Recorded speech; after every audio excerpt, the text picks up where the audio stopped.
সেটা আপনারা দেখেন। আমরা যাত্রী সেবা নিশ্চিত থাকি, যেখানে মিটার চালানোর কথা মেট্রো গাড়ি একটা গাড়িও মিটারে চলে না, মিটার ছাড়া ওনারা চলে, ওনাদের জমা নেয় 1600-1800 টাকা, 2 বেলায় গাড়ি চালায় ওনারা। আমরা কি করি? আমরা নিজে চালাই, আমাদের নিজের ড্রাইভার, নিজেই মালিক, নিজেই শ্রমিক।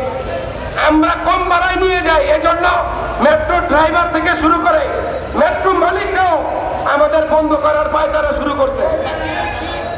যদি এলাকার গাড়ি না চলতে দেয় আমাদের, তাহলে আমাদের কর্মস্থান দেয়, আমাদের যেই জায়গা কেটে নিয়েছে, যেই দূরত্বটা আমাদের থেকে গাড়ি দিয়েছে, পারমিট দিয়েছে, সেই জায়গাটা আমাদের দিয়ে দেয়।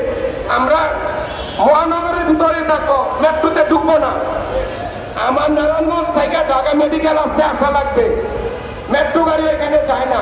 আমরা যখন আসি আমাদের ট্যাঙ্কার খুলে ধরে, রেখা ক্যাম্পিং করে, কম টাকা জরিমানা করে নিয়ে যায় গাড়ি। তো ভাই, আমরা আসি রুগীদের জন্য, আমরা আসি সাধারণ যাত্রীদের সেবায়। মিটারের ভাড়া মারে না, উবার চালায়, আমরা সেইটাও না। আমরা 300 টাকার ভাড়া 200 টাকা নেই, তারপরে আমাদের তারা এই অত্যাচার শুরু করছে। তো আমার মাননীয় প্রধান উপদেষ্টা উনি চাবে যে এই দেশে কোনো বেকার থাকবে না। এই এতগুলা পরিবার, আমরা 3000 গাড়ির ড্রাইভার এখানে উপস্থিত হয়েছি, 3000 গাড়ির পরিবার আছে, 3-5-15 লক্ষ।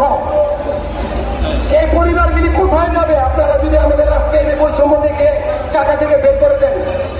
আমার আকুল আবেদন যোগাযোগ মন্ত্রণালয়ের মহোদয়ের কাছে, পাশাপাশি স্বরাষ্ট্র মন্ত্রণালয়ের পাশাপাশি পিআরটিএর চেয়ারম্যানের বরাবর আপনারা একটু সবিনয় অনুরোধ করছি যে আপনারা আমাদের দিকে সুদৃষ্টি দিবেন।